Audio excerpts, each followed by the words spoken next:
Money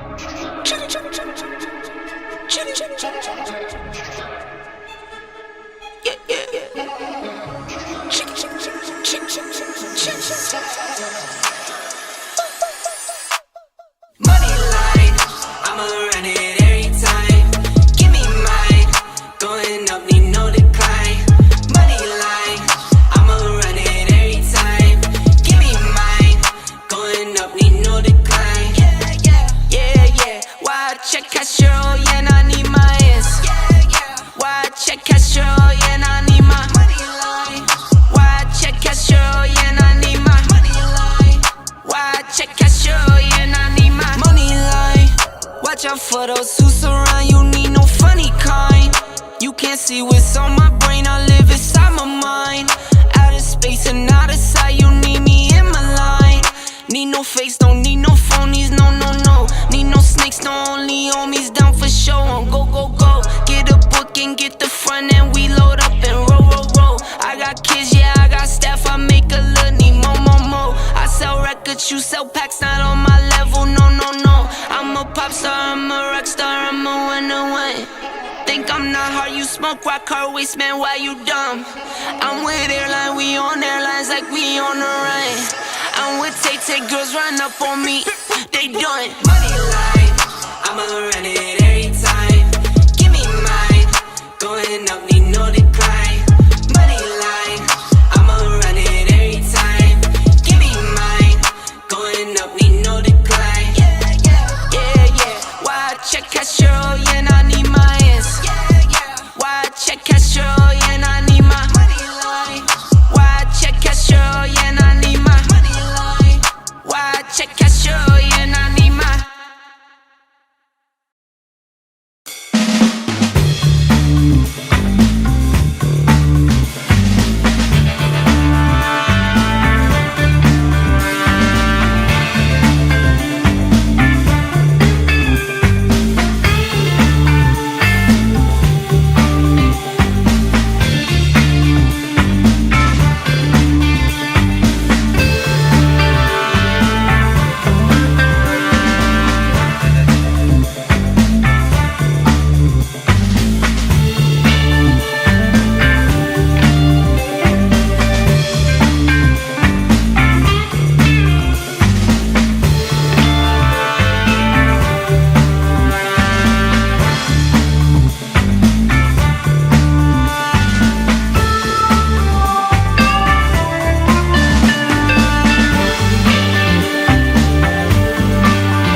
for those who surround you, need no funny kind.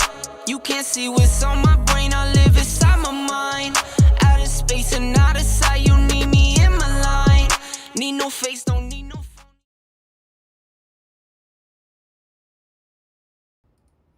What is good? What is good? We are live officially. Let me know in the chat if everything is good. You guys can actually hear me and if everything is fine. But yeah, we are officially live here, guys. I want to welcome you guys to our second show ever in history. Today we're going to be talking about basically getting the perfect side hustle, how to go out there and get a side hustle. Of course, I got the notes. We're building this while we basically fly. You know, this stuff is not going to be perfect, but while we get this, we're going to get this, okay? So if you guys are here in the stream, we got 3 viewers right now, which is awesome. Let's get those likes up to 3 likes, and let's just basically share this and basically with other people. Again, we're building this step by step, so as I am here, you know, it's kind of like when I first had like 1 subscriber on YouTube, or like 2 subscribers, and I was just getting started. I was able to talk to everybody. Take the chance right now. You know, I have a link for Zoom. If you want to call me about business or money, it's the one time when you get the chance to actually talk to me one-on-one for free about whatever questions you guys actually have. So go ahead and take that chance. Now, I've decided to have, for example, a book of the day. So the book of the day today is going to be 7 Habits by Highly Effective People by Stephen R. Covey. Now, honestly, I've never read this book, you know, honestly, and I've read so many books out there about habits and money and people, but this book I haven't read. But yesterday I was watching a TED Talk and I decided to go ahead and, hey, let me just go ahead and buy this book on Audible. Link down below to Audible, by the way, if you want to know, buy any book on Audible. I bought it on Audible and I'm going to read it this week. And by the way, whenever I want to read a book, instead of thinking about it, when I go to the gym, when I'm driving, when I'm doing idle work, I'm just listening to it. And that way, in less than a week, usually, I'm fully done. This book is around a few hours, so it's going to take some time. But usually, in less than a week, I'm fully done. Now, guys, okay, I'm seeing some people right here. Picture all the way back from Russia. Again, what is up from Russia? Your boy here. What is good? You cannot hear me? Wow, that's strange. Oh, now I hear you. Yeah, so that was your fault, not me. But yeah, so here we are today, and let's talk about basically side hustles. And the goal is, as always, to introduce to you guys some stories that you probably never heard before. But the first thing is, let's define exactly what a side hustle actually is. How do you find the perfect one? What do you look for? Which ones do you take? Are you willing to work for a while without making any money? How does the whole process actually work, okay? Now, the very first thing, guys, is this. A side hustle. What is it? My Tommy dummy definition of a side hustle is pretty simple. It's basically a side income that you have that does not surpass, for example, your main income. And usually that's fine when you're first starting out. But remember, your side hustle, a lot of the times for a lot of us, is the one thing that we really like to do, but we haven't built it up just yet to actually go ahead and make it something massive. So it's kind of like we're trying to build it up, but it is that side hustle because basically we're making money on the side. Now, the first thing, guys, I want to break down here in my notes is basically side hustle versus fixed income. Now, I'm seeing this trend where you have a lot of people where they have a side hustle and they get it confused, for example, with fixed income. You know what I mean? So basically, a lot of people are choosing just to do side hustle instead of getting a full-time job while they do the side hustle. A lot of the times, a side hustle can basically be done while you actually have a main job. And whenever you're looking for a side hustle, you want to look for these 3 things right here. The first thing is, the side hustle that you pick, number 1, you have to actually like it. A lot of us entrepreneurs and everyone out there usually, our main job is usually going to be maybe the job we don't really like that much, but it's going to pay the bills and everything else. So we kind of got to do it. So when it comes to picking a side hustle, just make sure there's an aspect that you actually like about it, right? Very, very important. Now, here's why this right here is so important. Why do you have to like the side hustle that you actually pick, right? It's just money. Who cares? Give me the money. Give me the money. The reason is because basically, usually, if you notice, for example, the big companies out there, like the Microsofts, like the Apple, what are the big company out there? You know, like and also Amazon. A lot of times they start off, for example, in a garage as passion projects. And initially, a lot of them don't make any money whatsoever. which basically means, okay, if you're going to be doing something that's not going to make you any money at all, plus you hate it and you don't like it and you just do it for money, most likely you're going to quit. That's why it's so important that you actually like the side hustle that you actually pick to go into, because if you don't like it, you won't withstand the time that it takes to actually see some income and see some results. Now, the second thing is, the side hustle that you actually pick, you actually have to be good at it. If you're not good at it, for example, you will be mediocre. And that's why you see so many people, for example, they want to get into something, they know nothing about it, they might be very bad at it, but they're just trying to dive head deep into it. And that's not really the right approach. You got to be good at whatever you choose to do, and it has to complement your skills already. Meaning, hey, if I'm good at sales, then I want to get into something that will basically execute that skill of sales. So I practice and I basically strengthen that sales skill that I actually have. So you got to be good at it. An example is, for example, I love singing. You know, you guys don't know this, but I love singing. But I would never go out there and actually try to make it a hustle, because I won't get paid for it, because basically I'm not good at it whatsoever. So again, you got to be good at it. Just liking it is enough, but being good at it is also very important. And obviously, you might not be good in the beginning, but the only way to figure out if you're actually good at it is to actually go out there and give it a try. The third thing is, a side hustle has to make you money, right? So what does this mean? It means that if it doesn't make you any money, well, it's not a side hustle. It's more like a side hobby. Hobby and hustle are very different, because one makes you money, the other one doesn't.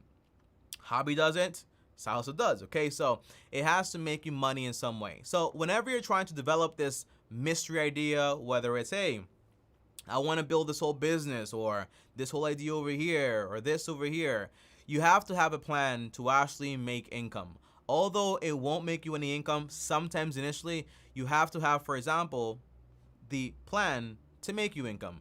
If you're making an idea, making a side hustle, and you see no way at all to make money, again, that's just a hobby. And when you're broke, usually you can't afford to just go ahead and say, hey, I'm gonna do this hobby and whatever. Usually it doesn't work. So I'm seeing here is I enjoy washing my car, so I wanted to work at a car wash at evenings, but it's a problem to find this type of job for a part-time, because I spend in most of my time. Okay, so this is a great idea, right? So let's say, for example, you want to start like a car wash, or you want to work at a car wash, right? The answer is, you don't have to work directly at a car wash, for example. You could just go into just buy a bucket or a pressure washer. I spoke about this in one of my videos. It's gonna come out this week most likely. But buy a pressure washer or a bucket and a sponge, and just go around to like the nice neighborhood and offer just to wash their cars. If you want to work nights at a car wash, that's fine also. But again, a side hustle is something you do on the side that's not going to basically surpass your income momentarily, but you're trying to basically build it up to actually surpass your income fully. Sometimes a side hustle can just be, for example, not to surpass your income, but temporary also to get you to a certain goal. So if I have a main job and then I have a side hustle to help me pay debt faster, pay my bills faster, whatever it is, that's also fine. But sometimes you have like a side business hustle where basically I have this business here, I want to build it up. For example, like YouTube, that's my whole goal, my dream. I want to build it up. So while it's building up, I work this job to pay the bills. Once it surpasses my bills, then boom, I go into actually just doing YouTube full time. That's the idea. So that's what you look for when it comes to a side hustle. And on top of that, a little idea for a side hustle is basically a car wash. And don't worry, in this video, I will give you, for example, some ideas also. By the way, chat, I am seeing the chat right here. What do you recommend we start many different side hustles to figure out which one will be profitable or not for us? I think profits are great. But again, that's what I said, for example, right? You have I like, I'm good at, and then the money. The money just comes. If you're really good at something and you really like it and it solves a problem, you're gonna make money no matter what. So I recommend, for example, you go out there and you try different things, but you try different things to basically go ahead and figure out what you actually like to do, what you're actually good at. And then you kind of dive into it, and then it can make you more and more money. But side hustle is something you actually build up to. Now, I also want to talk about this topic here because I've been getting this question a lot. And it's this big problem where I'm seeing basically people don't know the difference or when to basically quit a side hustle. and everyone is basically in this massive rush. Can you guys hear the rain? The rain is raining in my house right here. Not in my house, but outside, not in my house, okay? But overall, here's your problem that I'm seeing a lot of, okay?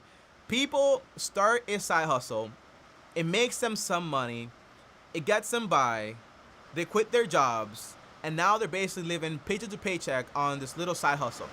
And the idea is, you might say, well, Tommy, that's fine, right? Because they can build it up and build it up and build it up, right? But in reality, when you're first starting a side hustle, you cannot be afraid to basically go out there and work for somebody else. Yo, I hear this rain. So chat, yo, comment down below, chat. Let me know if you guys hear this rain or not.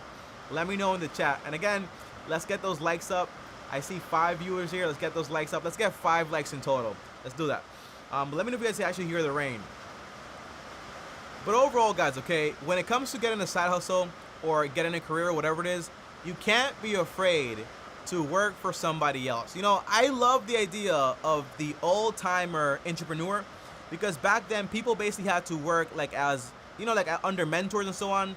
And the whole idea was basically, by the way, this is the best way to get, for example, like a side hustle or build a business.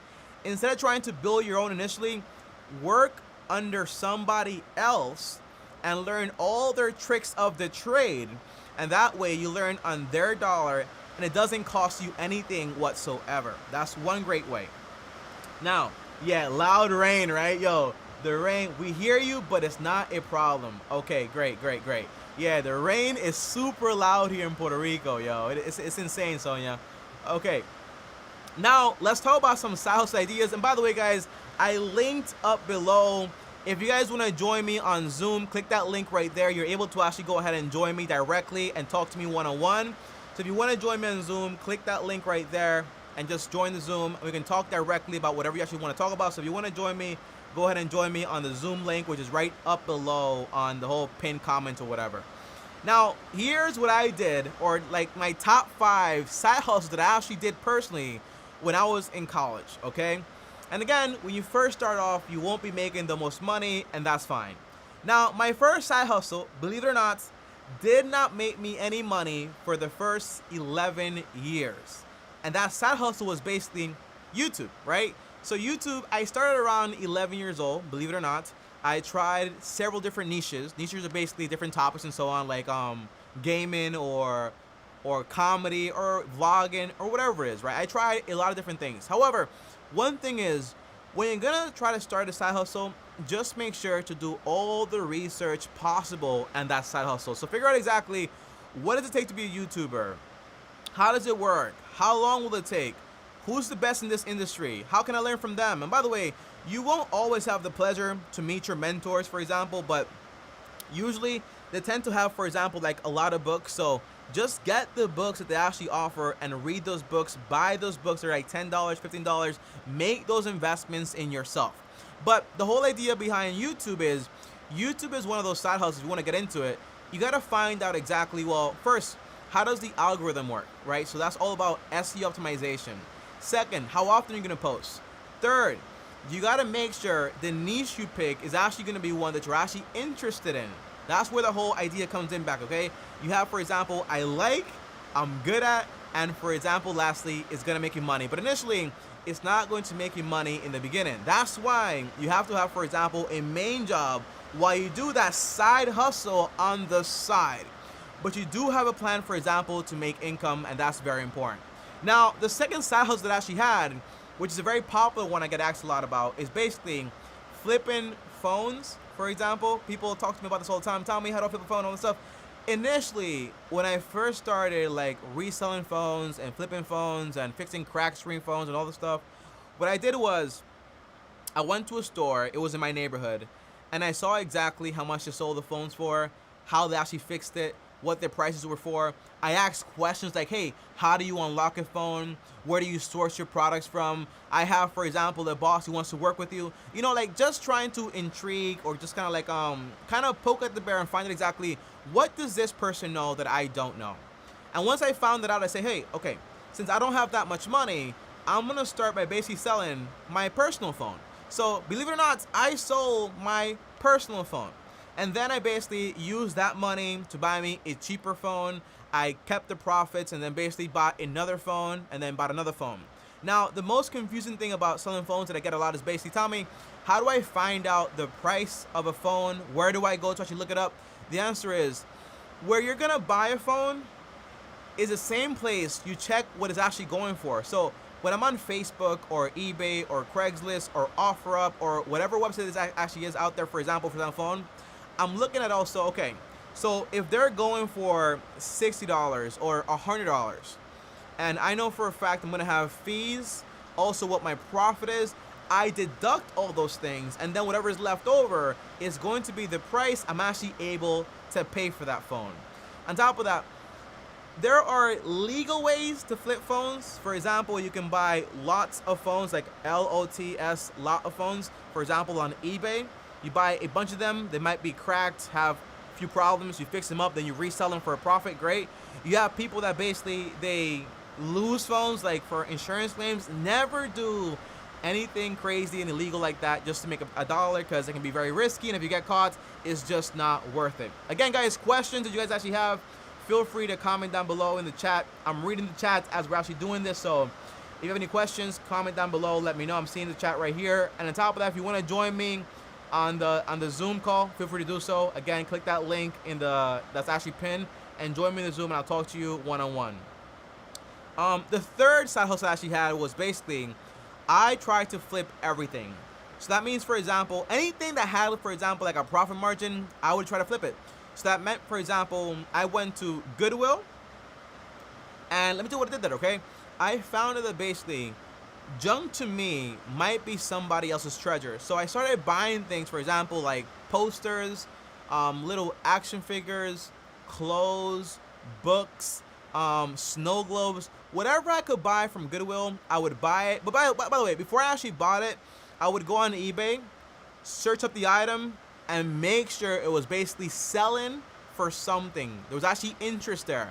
Once I saw, for example, the interest, then I went ahead and basically bought the product, then I listed it on eBay, and then I basically made money. But I love Goodwill, I love thrift shops, I love all these places, because basically, and also garage sales, it was just very, very easy money, because you buy a product today for $10, you negotiate down maybe $5, you sell it tomorrow for $70, $75. But again, it is kind of tricky because you won't always find the best item. So I highly recommend, if you go to thrift stores, for example, find those brand made like clothes, or for example, like the ones that are basically like in style, like the Thrasher t-shirts or whatever, and you can basically use those to actually sell and have more predictable income, because you know for a fact people are actually going to buy those all the time.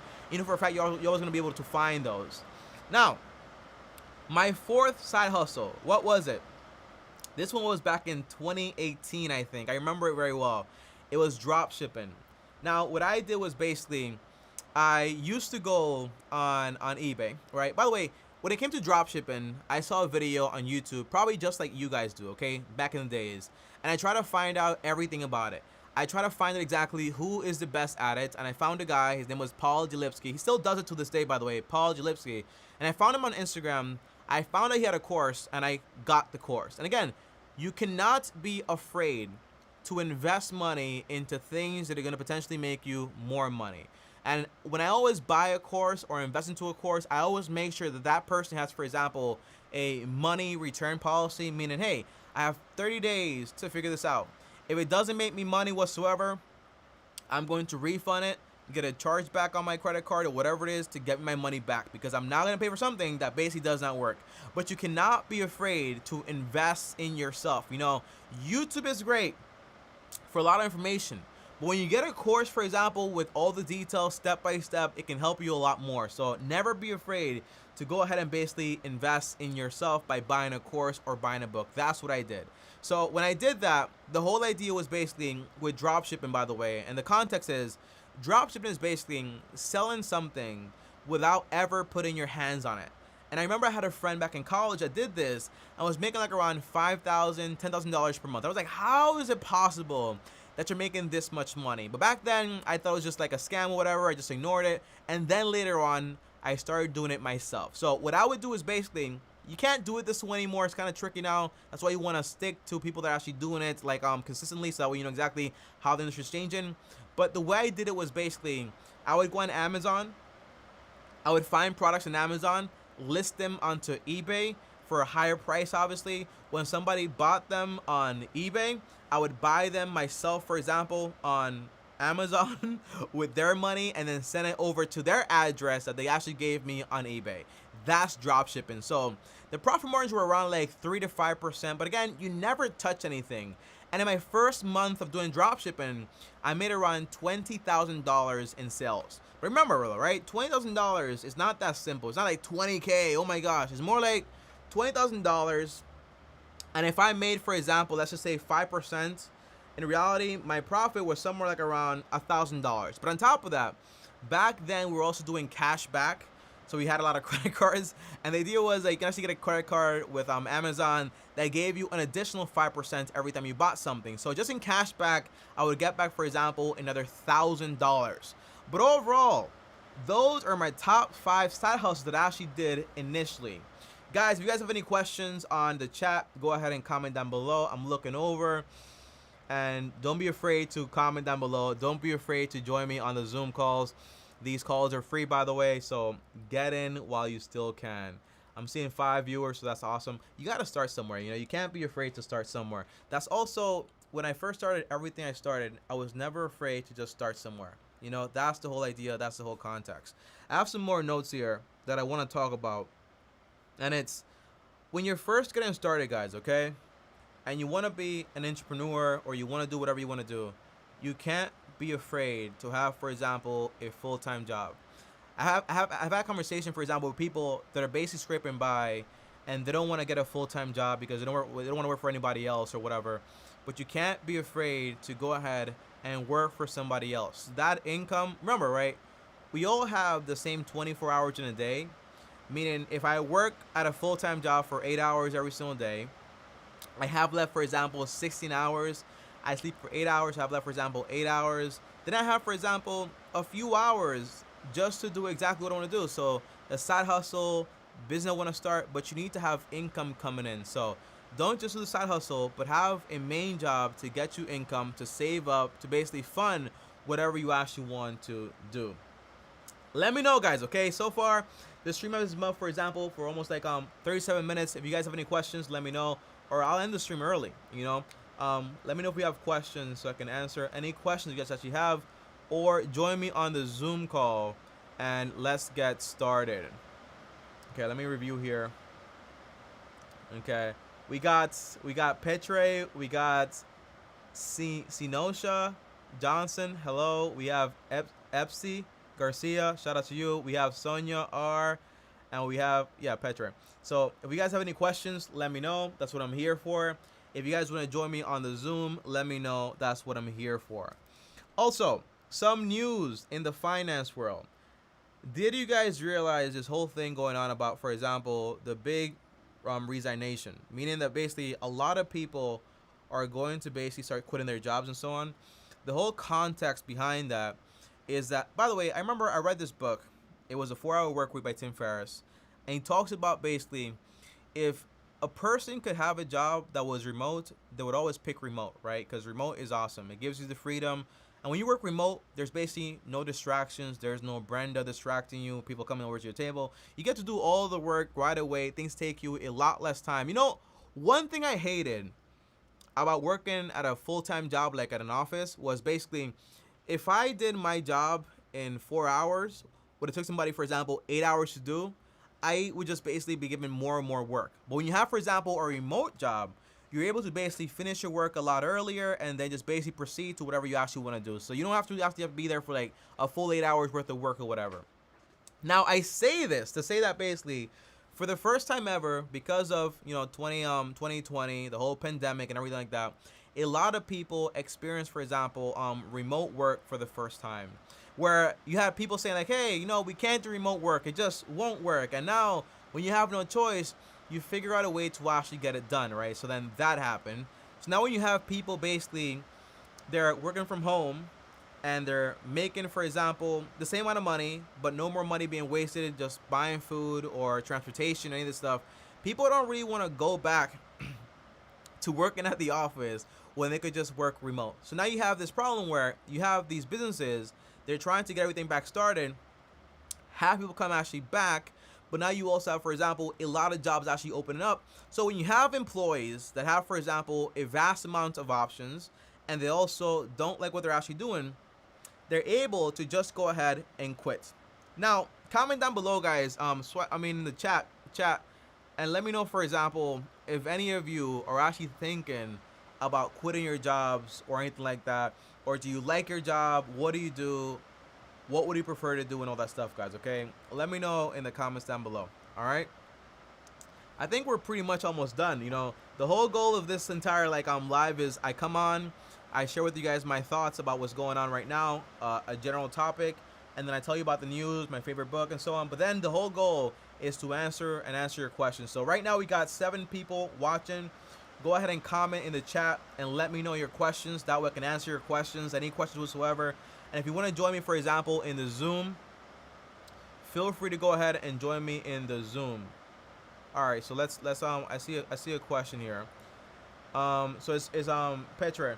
I don't really like remote, to be honest. I enjoy socializing. Probably wrote it wrong. Of course, it's a waste of time in the way and money, of course.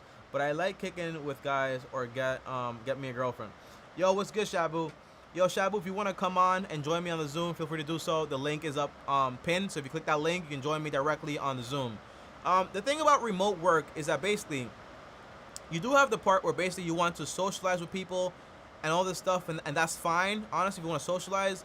But the idea is, like, okay, so if I ask you this, right, would you rather socialize with people at work, or would you rather have, instead of an 8-hour work week, have a 8-hour day, have a 4-hour day, and then have, for example, an additional 4 hours to do whatever you actually want outside and socialize with whatever or whoever you actually want to socialize with? That's the whole idea behind remote work. You kind of get to do everything you actually need to do at home, saves you money and everything else, but then you also have the option that once you're done early, you can socialize and do whatever you actually want to do. But from the business perspective, right, I think what we will have, for example, is kind of like a hybrid where you have companies, like, they tell you, like, hey, you can do maybe 50% at home, then 50% at the office, because you do want people, for example, to meet up and then share ideas and kind of like keep the company vibrant and stuff like that, and don't really get into a rough rhythm. So that's also very important, obviously. All right, guys, so any questions in the chat, let me know. Join the Zoom if you guys want to join. Oh, I actually have a call from one of you guys. If you guys ever want to schedule a call on the Calendly link, there's always a link that I actually share. The link is always down below. You click that link and you get to schedule a call with me live. So I get to talk to you one-on-one, actually live. Now, let's go ahead and take this call right now. So I'm going to go ahead and make this call. Again, if you guys want to talk to me one-on-one, join the Zoom, click the link, and then I'll admit you, and then I'll talk to you one-on-one through Zoom.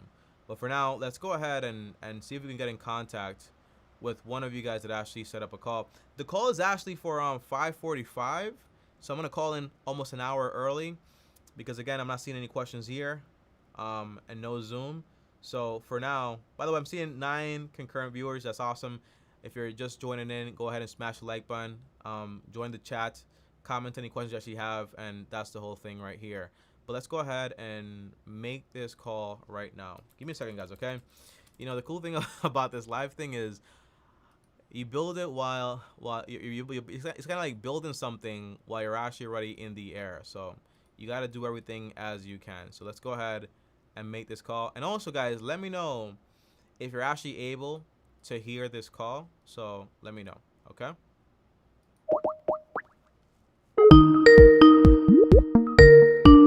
You guys hear that? Let me know. Hello. Hi, hello? Hi, how can I help you? Is this Shania? Speaking, how may I help you? This is Tommy Bryson. How are you? You set up a call with me? I'm sorry, where are you calling from? This is Tommy Bryson. You set up a call with Oh me. my gosh! On YouTube. Oh yes, I'm so sorry. You're right. calling me! Oh my God. right. Okay, yeah. Okay, let's just All get right. to it. I know this is only 15 minutes. Okay. Okay, but wait, before we actually proceed, I want to let you know that this call is actually live. So, What? okay, yeah, so you're live right now on the YouTube channel and everything like that. On my third channel, it's called the Oh my Actual God, I Bryson gotta check Show. it out. Hi, you Yeah. guys. What's up? All right, awesome. They can hear you. Everything looks good. All right, so how can I help you? And don't worry about the 15-minute deadline. If you have any questions and we have to extend it, we can extend it. Don't worry about it, okay? So how can I help? Okay, sounds absolutely great to me. So I'm going to say my biggest thing is I don't want to talk about what I already have invested or how or anything like that because that's nothing Okay. that I researched. It's just things that were like given to me by a company that, I started working for, and I haven't Okay. invested anything into it since. So I'm pretty sure I think if I were to sell any of the shares now, it would be for, not what I purchased it for, but what it would have sold for the last time I invested into it, I think. My Okay. question is, So pause right there. where, Pause right there, real quick. So okay. it sounds like you got some shares from a company. The company gave you like some share options. Is that what it sounds like? Yeah, I have shares from 4 different companies that I've worked at in the past, Okay. but I haven't Okay. invested anything into them over the course of, I'm going to say, the last 5 years or so. Do you Like mean, for once I example, start, you have options to buy shares at a certain no, price, no, or I was they gave you given the shares shares and you into have the them? company. Yeah. Okay. Okay. Great.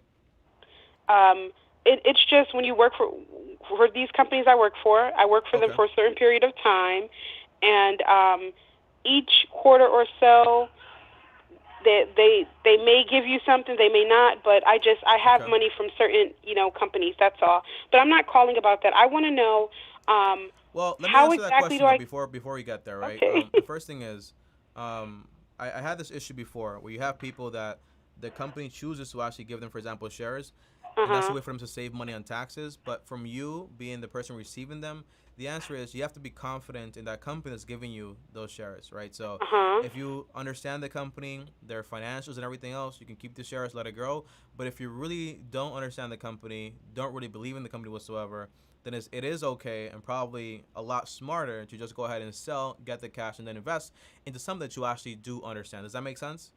That absolutely makes sense. That's what I would do there. But go ahead. What's the question? Okay. I mean, you just put me in a whole other space, but okay. So, right now, okay, I have Webull installed on my device, my phone, Okay. and I want to start investing in it, but right now I'm trying to figure out how exactly do I study the stocks? How do I get started? If you were to if I'm just a fresh person, right? Because Mhm. I am, just somebody that's trying to get into investing, not necessarily trading, though, it comes with the territory at some point. But where exactly would you recommend that I start? Is there a book that I should read, or do I just, keep going through the videos that you've posted to your Okay. YouTube channel, or what? Okay. So the answer is, so whenever you're investing, you have to understand you're not buying a piece of paper. You're Uh-huh. buying a piece of a business, a real legitimate business. So in order to fully comprehend the business, you have to have two main skills: accounting skills and also, for example, finance. The accounting skills will allow you, for example, to kind of read the financial statements, like the balance sheet, the cash flow statements, the income statement, the 10K form, the 10Q form. And then the finance skill will allow you to kind of project into the future. What will this company do with my money, right? Will it keep Mhm. growing? Will it not keep growing? But it's not just that. It's also, for example, a little science based, because in reality, every company has, for example, like a lifespan, because you have business really ruthless. So if you have Apple, you have Samsung, Sony, everyone is trying to come after Apple. So whatever company you're going to invest into, you got to understand there's also going to be competition. So it's also Mhm. about understanding about, okay, so what makes this company that I'm going to invest into so special? And that's why Warren Buffett, whenever he's investing in a company, he wants to have, for example, a large, I think it's called a moat. Yeah, a large moat. That's like a body of water around a castle to have a Mhm. protection. So that's the same thing, right? So it has to have a competitive edge. Now, this here is a numbers game. It's not like you're gonna look at one company. Okay, this is the one for me. It's more like you're looking at several companies. When Warren Buffett first started, he used to go through the Moody's book list or whatever, and they had all the stocks listed. He would go one by one, one by one, one by one, and try to figure out exactly, well, how much is this actually worth? Can I invest into this one? Because remember, right, you have the market value, and then you have, for example, the intrinsic value of a stock.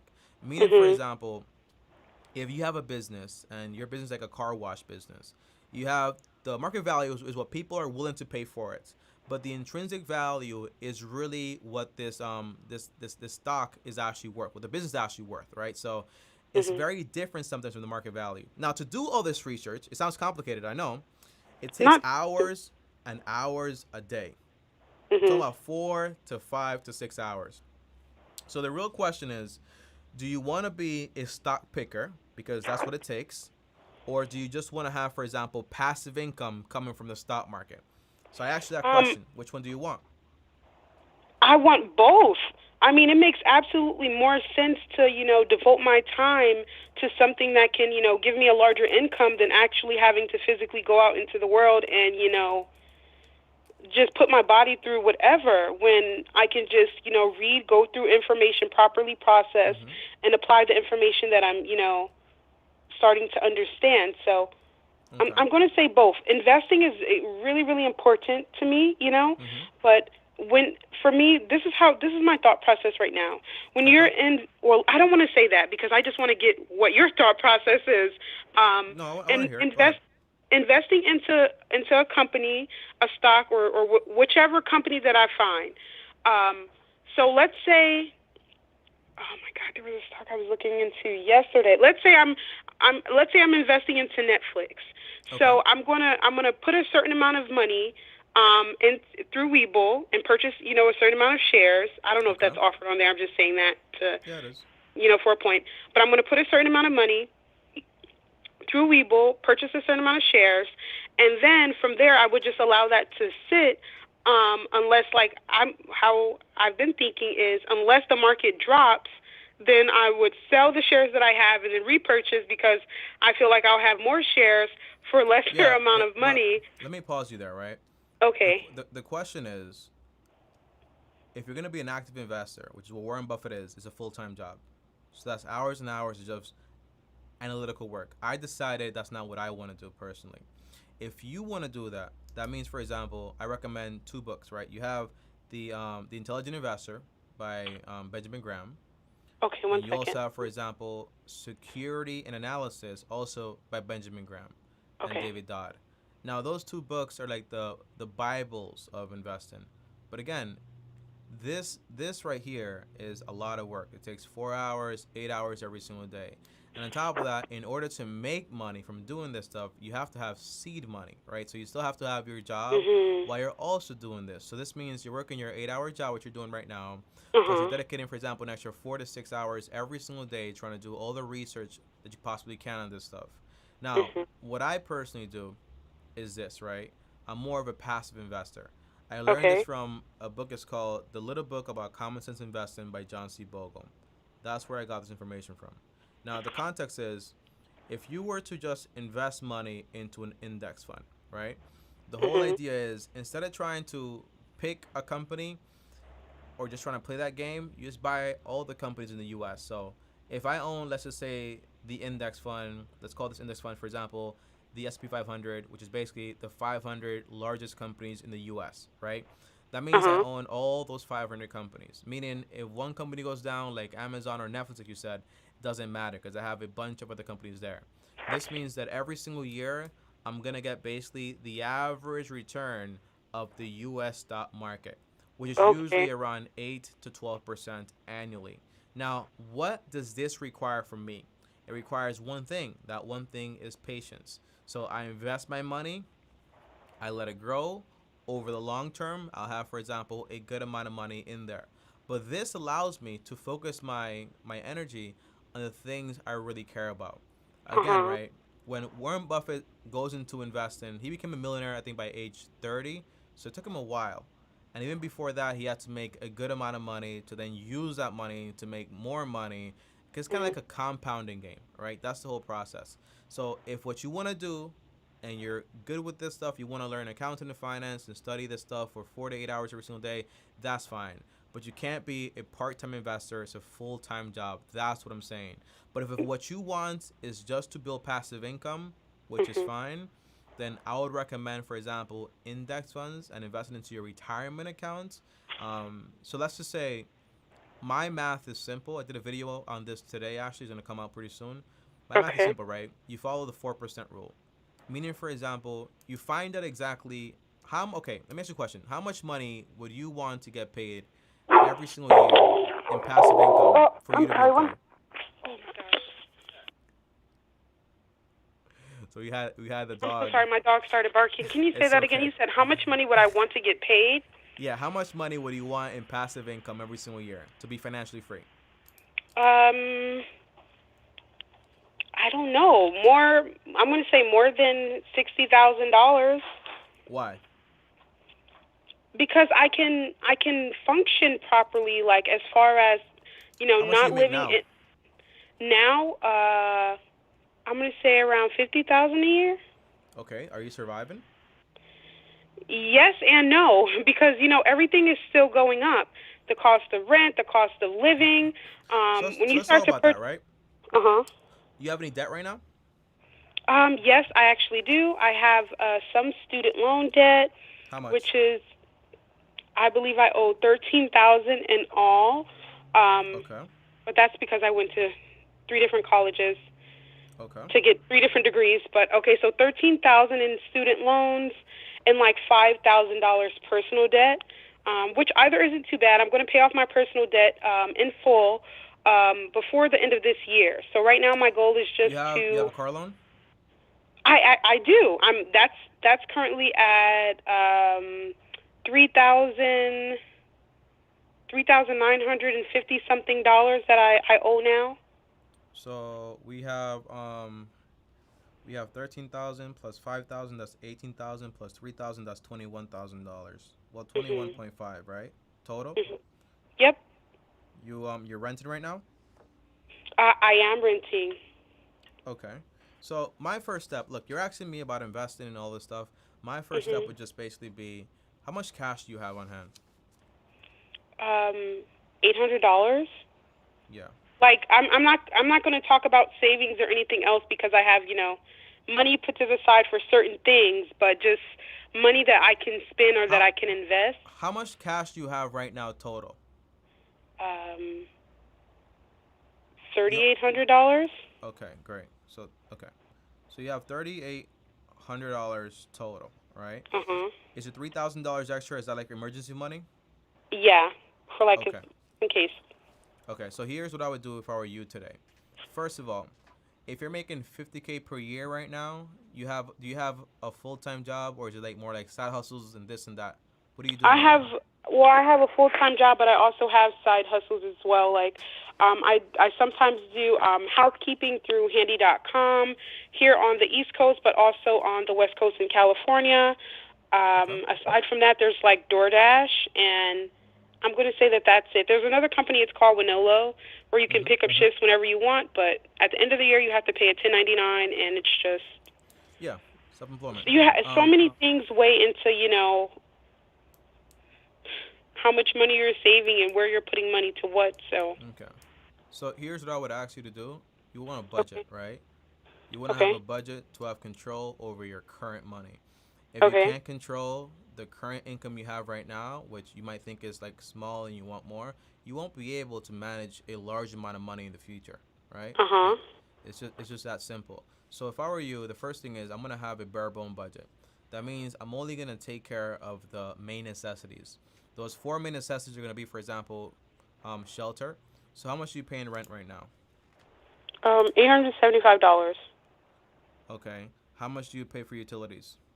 I don't have to pay my utilities. My parents actually pay them. You live with your parents, or they Yeah. just pay for you? Oh, so you live No, with I your live with them, parents. but I still have to pay rent. How old are you? I am now 29. Okay, 29. All right. So what about But I'm not. groceries?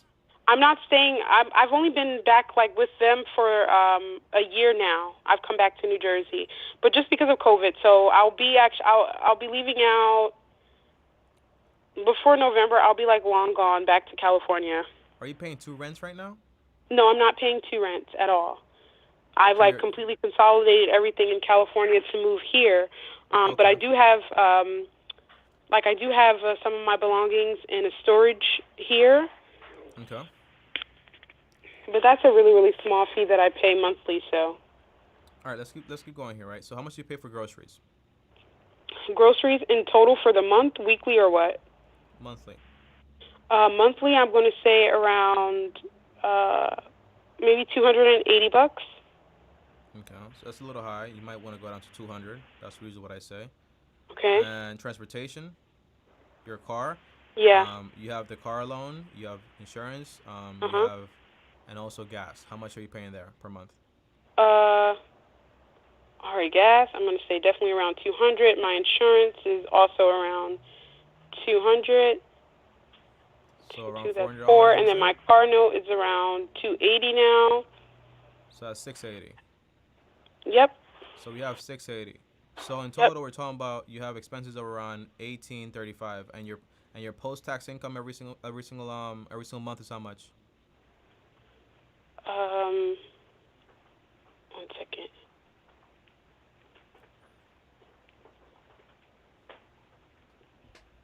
So for 4,500. So $4,500 is what you bring in every single month in Yeah. total after taxes.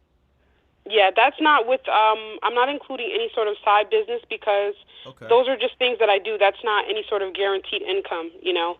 But Now my just with question my is, yeah, full-time okay. job. My question is this, right? I'm being Uh-huh. honest here. How long have you had this income of $4,500? Um I'm going to say like the last 3 months. Okay. Okay. Yeah, because in reality, if you're spending around 1835 per month on your bare necessities, and then you're making $4,500, that would mean you have extra money around $2,665 per month. That's your extra cash.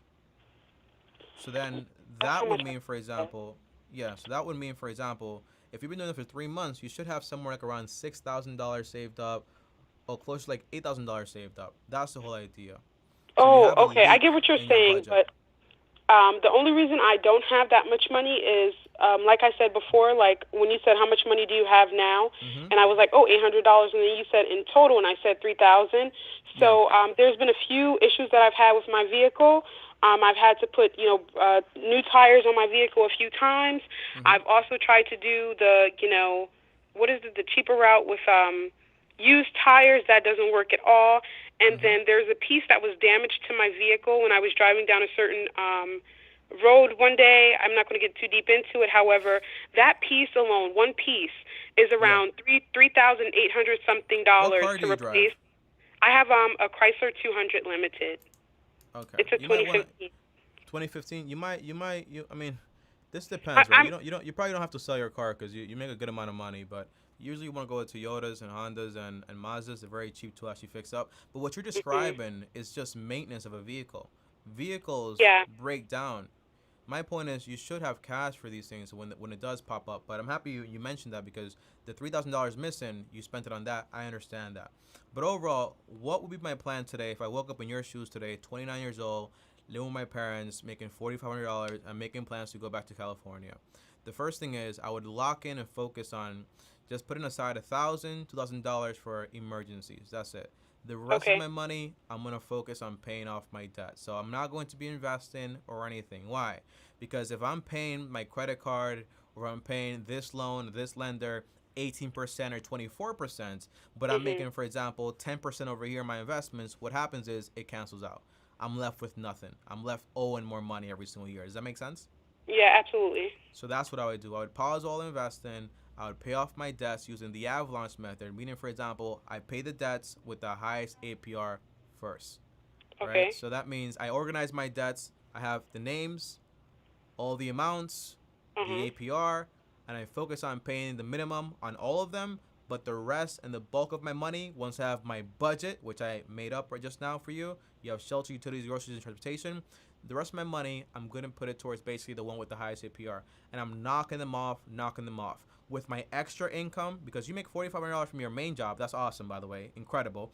But you also have, for example, side income. So that means, hey, that side income, I'm also going to use it to basically pay off this debt. That means if you have an extra, let's just say $3,000 per month, because right now you're staying with your parents, you should be Yeah. done with this debt divided by 3,000, somewhere around like 7 months or so. So a pause I would take is, instead of trying to move out, right, you could move out, it'll just take you a little bit longer.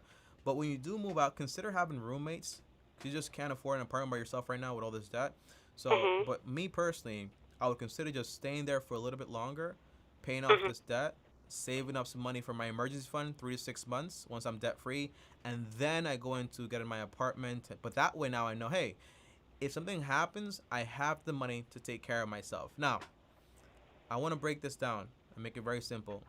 An emergency account is for the unknowns, meaning your mom dies, your dad dies, you break your leg, you lose your job. A sinking fund is for the knowns. Your car breaks down, that is normal. You need maintenance on it, that is normal. So like those expected things that you don't know when they're gonna happen, but they're gonna happen because there's maintenance, you make a sinking fund for those things. So for my car, I'm gonna save $2,000 for it. So when things do go wrong, I have that money there. But I also have my emergency account for the unknowns in life. Now, once I'm fully debt free first, save for emergencies and also, for example, my sinking fund, then I move into, for example, investing money. Now, if you want to be an investor, right, because this stuff is not going to happen overnight, you could be reading all these books while you're doing all this mission stuff right here, and you could be practicing, for example, on a paper portfolio. So when it is time to invest, if you want to invest this way, that's fine. But what I would recommend is you invest 10 to 20%, right, of your income, and you put it into your retirement accounts. Okay. Into something you really understand. For this, I highly, highly recommend the little book about Common Sense Investing by John C. Bogle. It tells you exactly everything you need to know about index funds and ETFs, mutual funds, and how they actually work. If you want to copy the exact way I invest, you could just basically go to my videos, and then you see like a description. You see M1 Finance. When you click that link right there, it shows you exactly what I invest into. Now, if you automatically invest 10 to 20% of your income, that's being done automatically. You get the match at your job, you invest the rest into your Roth IRA. Great, great, great, great.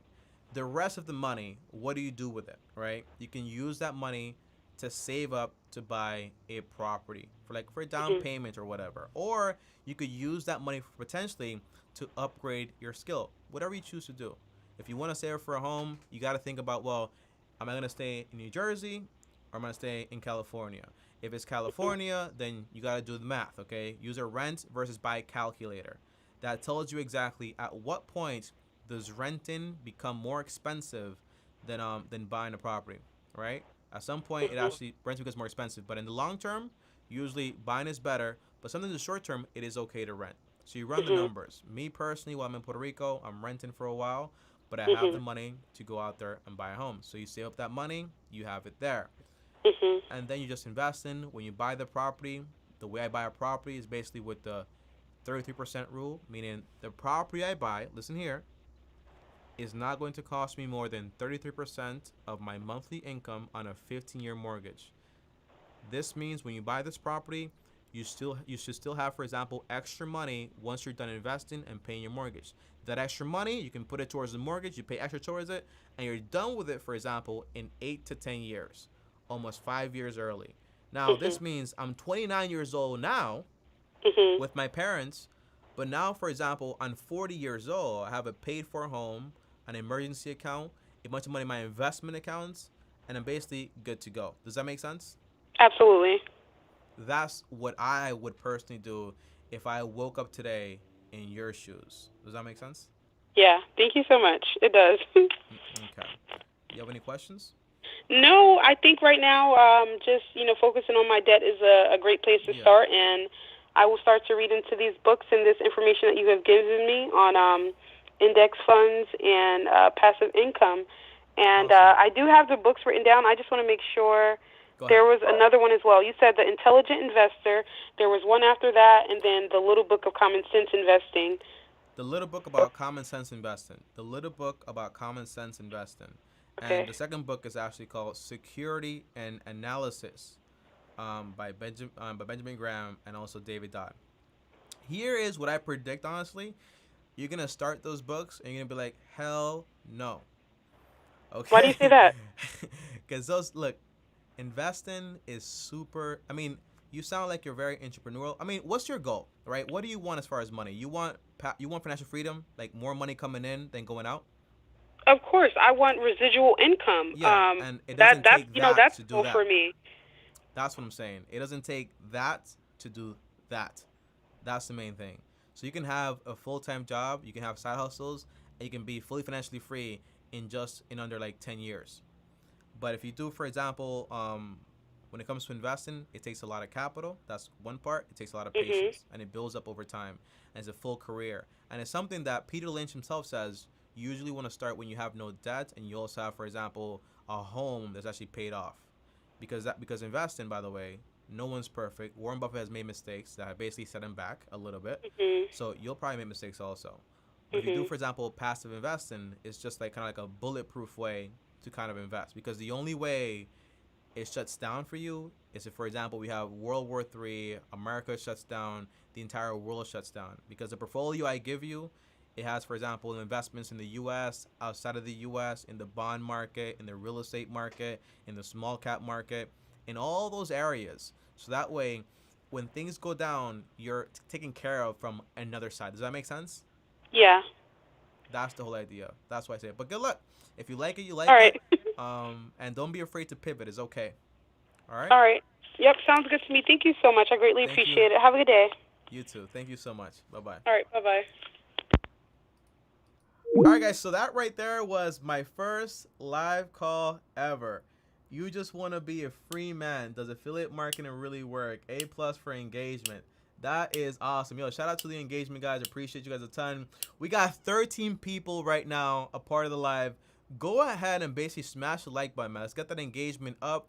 If you guys want to join me on the Zoom call, click the Zoom call link on top and then join the Zoom call. I feel like you guys are shy. And I feel like 90% of you guys have been watching me, for example, for more than a year, most likely. And you guys are shy to come on. Like I see, for example, Sinoshan Johnson, come on the live, okay? Come on the Zoom, talk to your boy one-on-one, and let's get it in. Damn, first ever live on YouTube. Not the first live, but the first live call on YouTube. I was there for your first Instagram live too. Oh, that's awesome, bro. Shout out to you. Yo, Johnny, come into the live Zoom and let's have a conversation. Let's talk money. Let's talk business. Let's break everything down. Hi, Shimuel. I've spoken to Shimuel before. I think on the calls before. Now I'm gonna go over the questions. If you guys have questions, comment down below. Let me know. Let me know the questions you guys actually have. That's what I'm here for. Join the Zoom call if you guys actually want to talk to me one-on-one. But I'll review the questions. If we got questions, I'll continue. If we don't have questions, I'm leaving. Okay? Let's find out what these questions actually are. Broke it down like an expert accountant. Let me break something down, okay? Let me just put a stop to this. First of all, oh, thank you for the shirt, okay? If you guys want this shirt, I have it on sale. I just don't know where, so I can't tell you where to buy it, but it should be on sale. Look for the link somewhere, but it's there. This is my t-shirt. Let me tell you guys something about accounting, right? Accounting has nothing to do about budgets or anything, okay? Accounting is just about taxes and financial statements. It's just the art of you being able to interpret financial statements and pass that information on, for example, to your CEO or whatever it is, and also do fancy taxes. But it has nothing to do, for example, when it comes to budgeting or investing or money-wise. It's very different forms of accounting. You know, I know accountants are basically, they're in heavy debt, have no budget whatsoever because it has no relevance whatsoever. So that's why I say you got to utilize the skills you actually get to actually help yourself. That's one big thing. How do I join the Zoom? You join the Zoom by clicking on the link. I got a link up there. I got a link. I think the pin link should lead you into the Zoom. So is that what people are joining the Zoom? You guys don't even know how to join the Zoom? Yeah, so the pin link allows you to actually come on and join the Zoom. So look, I shared it again. You click that link. Okay, so I see somebody here. You got Shimuel. Let's go ahead. Unmute myself. Let's see if he's actually live. Can you hear me? All right, can you hear me? I got Shimuel just joined. Can you hear me? All right.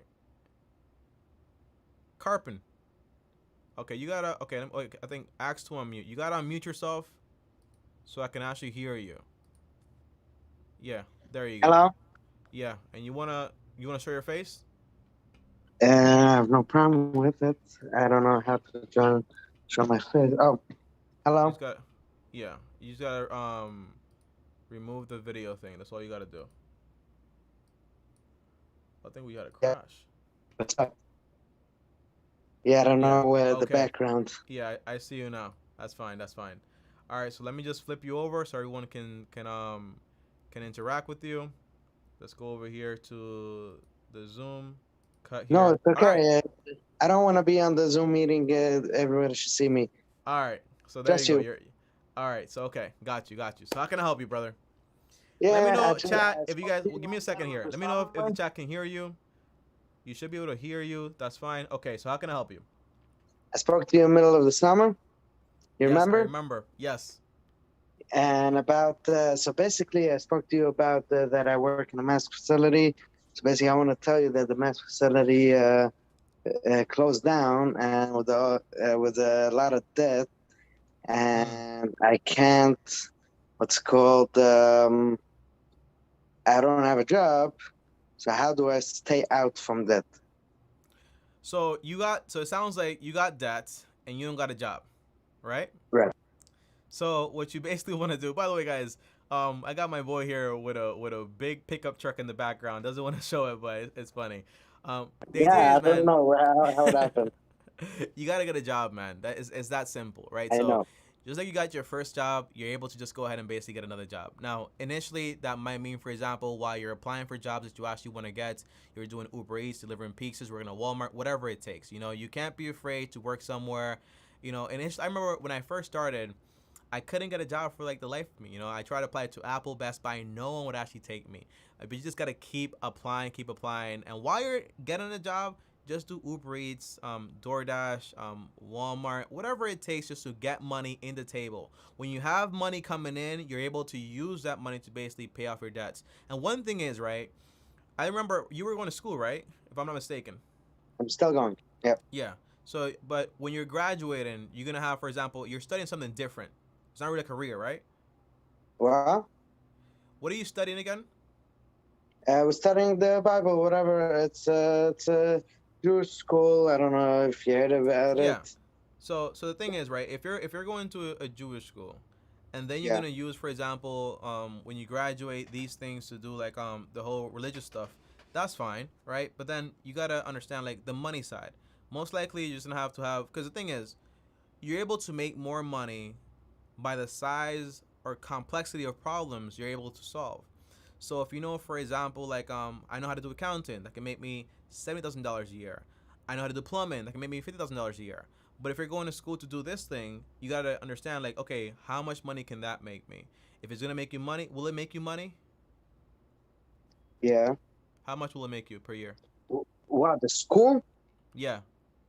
The school won't make me money, but will make me more friends, and it will make me. I don't know how to explain it, but My question is this, right? Simple. Let's break it down. Let's just cut yeah. all the BS, right? When you graduate, what are you gonna do for work? Planning to go into real estate. I told you that. So go get a real estate license now, right? So my And what thing I would do, be, what if you what I do with the real estate without money. you don't need money to get into real estate.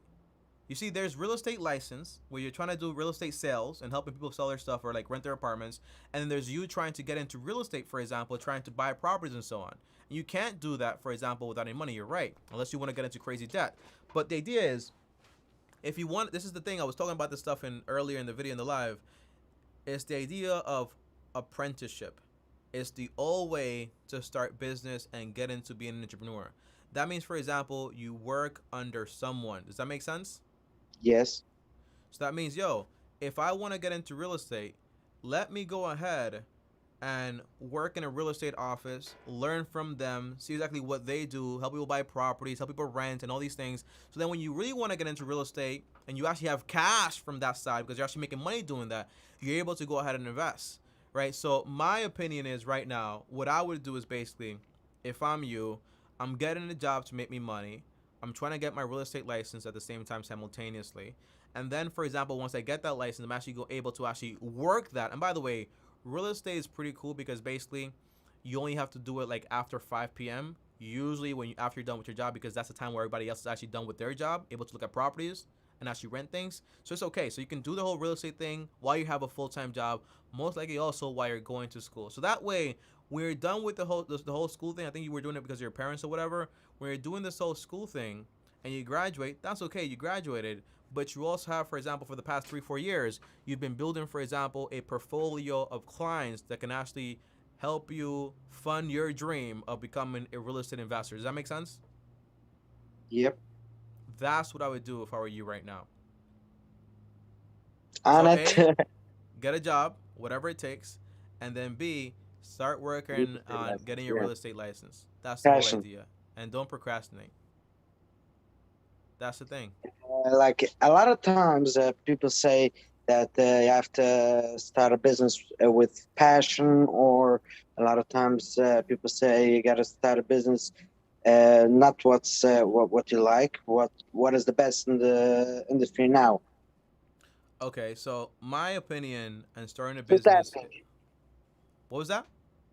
Just asking. Okay, so my opinion on starting a business is 3 things, right? You gotta like it, you gotta be good at it, and you gotta make you money. That's the main thing. The thing is, when you start a business, you gotta understand that the odds are against you automatically.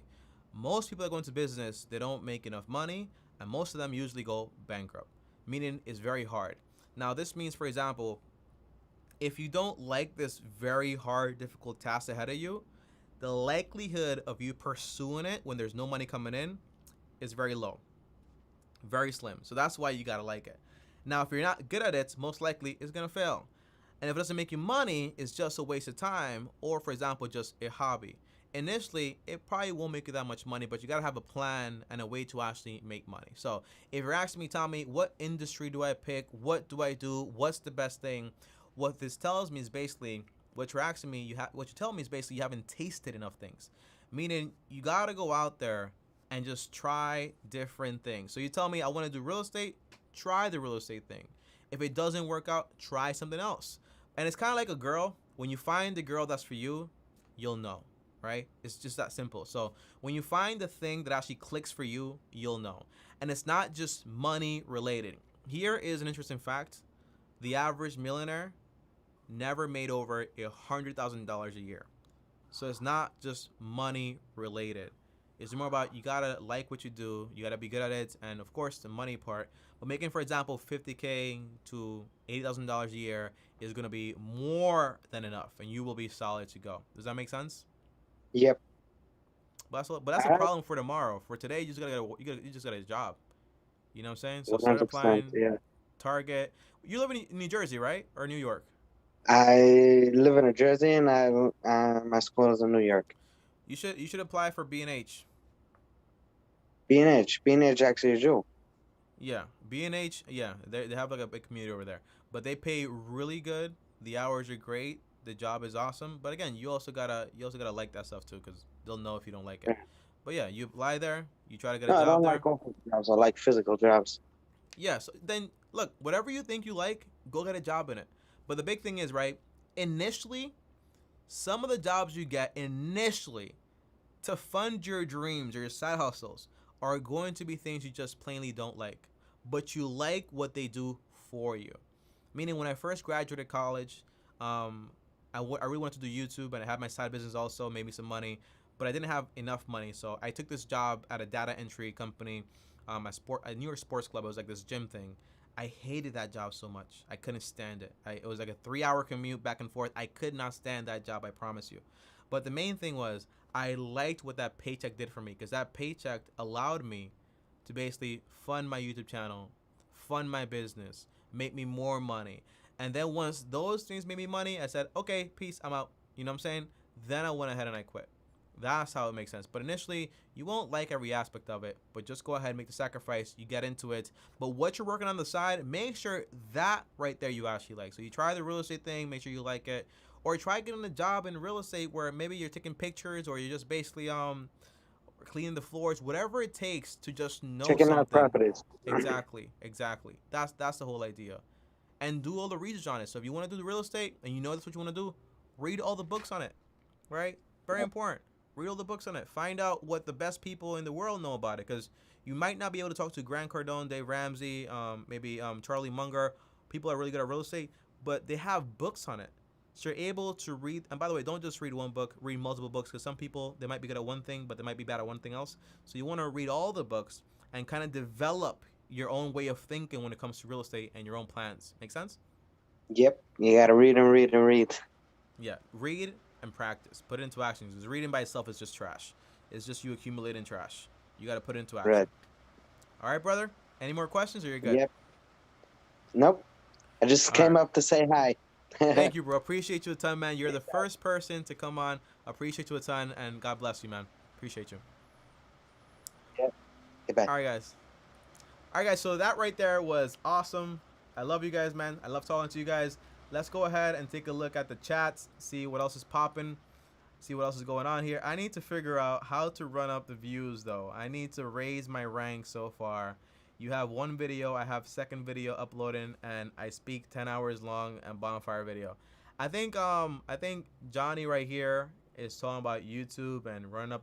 Okay, let's see here. Okay, I tried doing Amazon FBA, but ran into some problems. I started a YouTube channel recently, just uploading sounds such as rain or bonfire and stuff like that.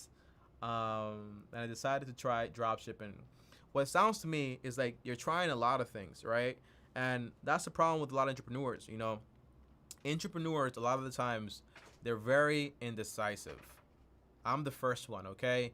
They're very indecisive, meaning I'm going to try this, but then you want to try something else tomorrow and something else the next day. You got to be decisive. What are you going to do? And then just do it and commit to it. That's the idea. Give your ideas time to flourish. If you're going to do dropshipping, do it for at least like 8 to 12 months. See what happens there. If you're going to do YouTube, give it at least 18 months. Try it out. Make sure it actually works or not. But you got to give things time to actually become something. It's not going to happen overnight. If it were going to happen overnight, in reality, everyone would be doing it. That's the whole thing. And by the way, there's this theory in economics. I read this it was a book by Adam Smith. I think it's called Wealth of Nations. And he talks about basically there are certain careers where the odds are so much against you to the point where the very little people that actually do succeed in it, they got to get money for all the other people that didn't. That's why lawyers and doctors make so much money, because so many people basically try and basically fail. So they got to get money for those skills. On top of that, same with YouTube, right? So many people try. Acting, people try. But a lot of people fail. So the people that actually do make it, they make a lot of money. It's just basic economics. Thoughts on affiliate marketing. If I had to start today and do affiliate marketing, how would I do it? Guys, do you guys see how shiny my face is? I'm sweating here, okay? I am sweating. Do you guys see? Look, I am sweating. Oh my gosh. I need an AC in this room. If I had to do affiliate marketing starting today, how would I do it? The answer is, honestly, first of all, I'm going to have an Instagram account, of course. I'm going to have a TikTok account, of course. I'm going to have a YouTube account, of course. And I'm also going to have, for example, a blog. And my goal is going to be to niche down. So let's say, for example, I want to focus on camera gear. Now, as we know, affiliate marketing is you selling a product that's not yours, but getting, for example, a commission for selling it, because basically you sold it for that person. So you deserve a commission. Now, this means if this is going to be cameras for me, what am I going to do? How do I bring somebody that wants to get into cameras value? I write blogs about it. I write videos about it. I do reviews on these cameras. But tell me, I'm not going to buy a camera. You don't got to buy the camera. Just watch other people's reviews, read other blogs, see what they said about it, read everything you can about the whole, whatever you're doing. Just figure out everything and then give that person value. You make that in your blog, you make it in your YouTube channel, you make it in your Instagram account, and then you start doing Amazon affiliates or whatever other affiliate websites you want to use, right? ClickBank, whatever it is. You make a blog, you bring value. And every time, I promise you, when somebody looks up that camera, that product, that course, whatever it is, guess who they're going to find? They're going to find you. And when they find you, they're going to find somebody giving them value first and then giving them the option to go ahead and buy that product. And then boom, you will get a commission. The bad way to go about it is trying to act like people aren't people, right? Like you're just a number, like you don't matter. It's like me doing this live here and just pretending like you're not here, blah, blah, blah, blah, blah, where's my money, right? No, you guys are individuals here. I see you guys typing here. I know you guys are real. I see your face. I hear your voices, right? So you guys are real people. So I gotta try to help you. I gotta try to solve your problems. And then if I offer you, hey, if you guys want to buy this, which is what you want, go ahead and buy it. It's there. But that's how you do it. That's how you do affiliate marketing the right way. You give someone value, then when they buy it because they appreciate your value, you also get a commission. But it all starts at the very beginning, which is value. Value, value, value. The wrong way is, hey, I have this product. You want to buy it? You want to buy it? No, you want to find qualified leads. Those qualified leads are going to come to you because basically those are the same people looking for that information online and they're finding you. And that's how you know basically they're qualified leads. If I had a course to sell you guys right now, I know for a fact every single one of you here are qualified leads because basically you guys want to know about financial freedom. You guys want to know about paying off debt. You guys want to know about investing. So if I have a product and I give you all this value and I'm like, hey, if you guys want to buy this course, buy it, it'll help you out, you go ahead and buy it. But I'm not going to be, hey, just buy this course, leave me alone. You know, no, you guys are people, understand business is being done with individuals. Erase this mindset. The same mindset I'm seeing, for example, with the stock market. People think that, hey, I grab some money, I put it in the stock market, and then boom, I just put it into this little ticker symbol. No, you're putting money into a company, like a real company. Make sure it actually makes sense for you. That's the whole idea. So same thing here when it comes to affiliate marketing. Consider it a people's business. People's business. I like that a lot. Building relationships. Exactly. Very well said. But then I also want to go back to school and get certified to be a dental hygienist. And I'm about to start school on the 23rd this month. So I also need to find a job that works with school schedule. Great question here. Tommy, I'm going back to school. I want to be a dental hygienist or whatever it is. Just plug in whatever you want to do in there. And I need to find a job. Now, you have to know what your priorities are depending on where you are in life. By the way, guys, if you guys want to join me on the Zoom, feel free to do so. The link is there. Join me on the Zoom to talk to me one-on-one or just comment your questions right here and I'll read your questions. But again, you got to know your priorities, right? So if I'm going to school, what's my priority? My priority is to basically graduate fully debt-free. That way, my future self graduates with no debt and a large income and doesn't have to worry about anything. So when I'm going to school, let's say, for example, 9 to 2 p.m. or whatever, I'm going to get whatever job I can get, whether it's Uber Eats, DoorDash, delivering pizzas, working at this little bookkeeping place at the library, whatever it takes. I just want money, not for investing, not to become rich, none of this nonsense. I just want money to pay my bills and to pay for school. I'm applying for over 100 to 200 scholarships to get whatever free money I can get. That is my priority. That is my goal. My goal is just to graduate debt-free. Once you graduate, for example, as a dental hygienist, you're making, for example, $30,000, $40,000. Now you're able to say, hey, I have this money now. Now let me go ahead and basically start investing. And for example, considering buying my home and paying, for example, using the rules I gave you, right? So you're trying to pay it off as fast as possible. That's when you worry about everything else. But you got to have priorities. You got to be focus minded.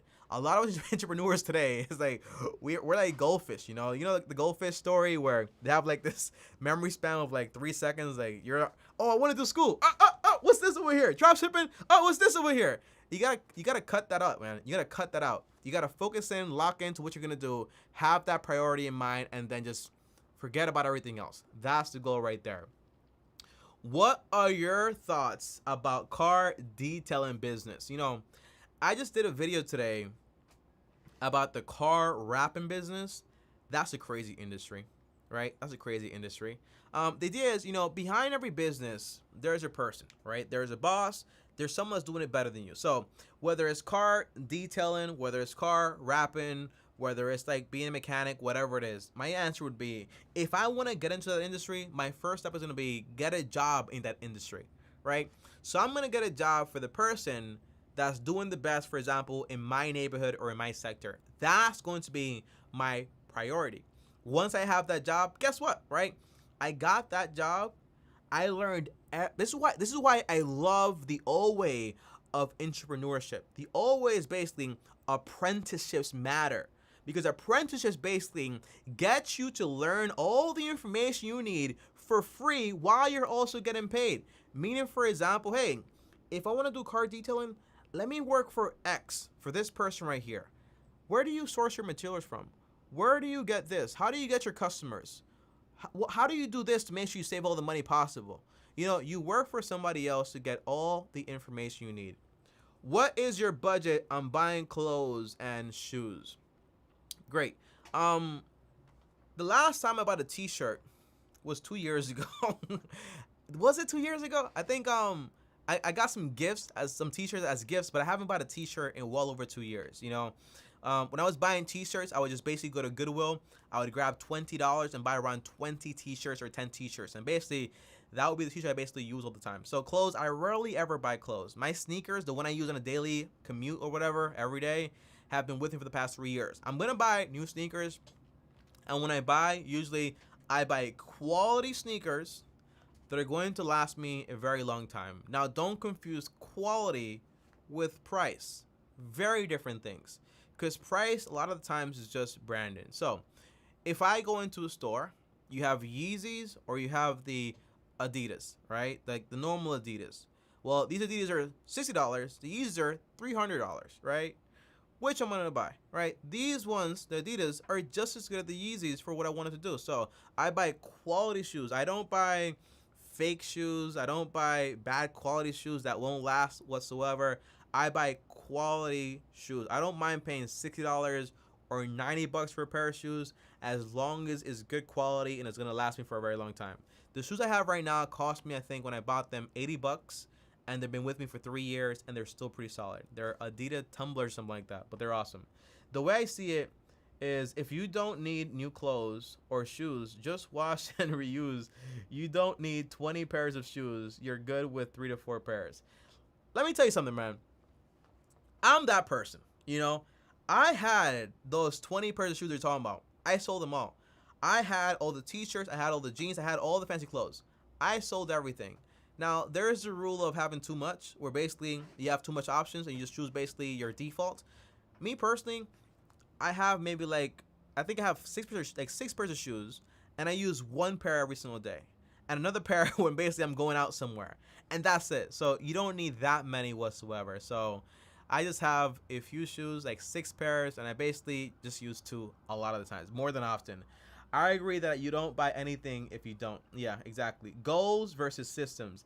How would you go about it? Okay, great question.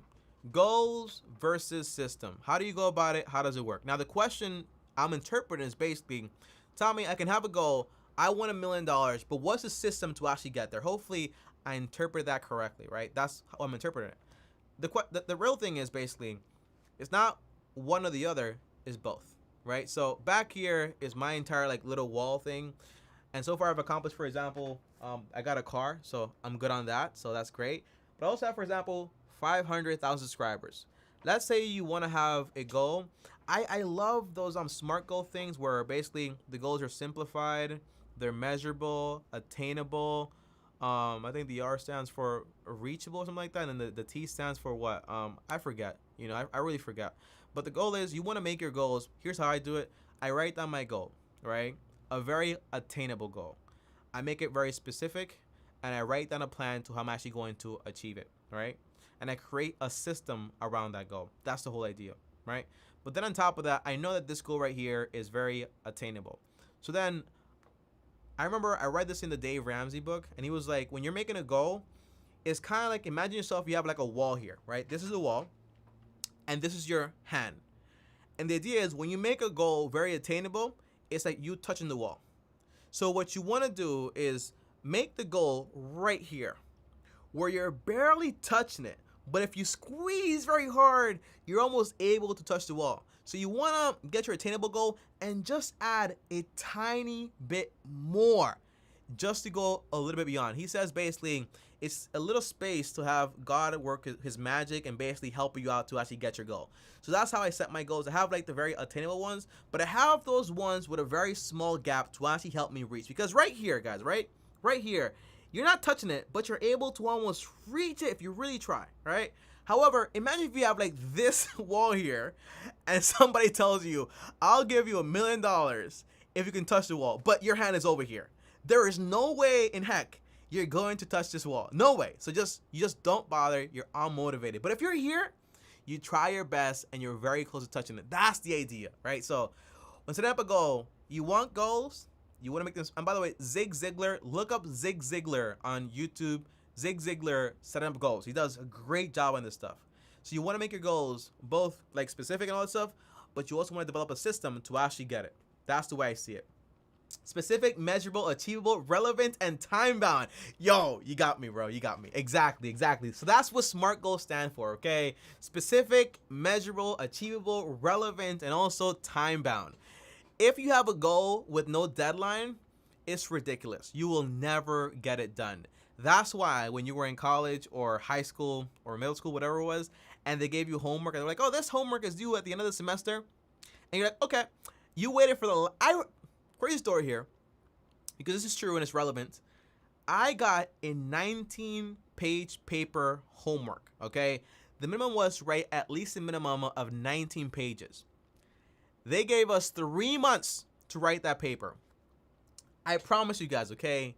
On the final night, I wrote those 19 pages in one night, and I got an A on it.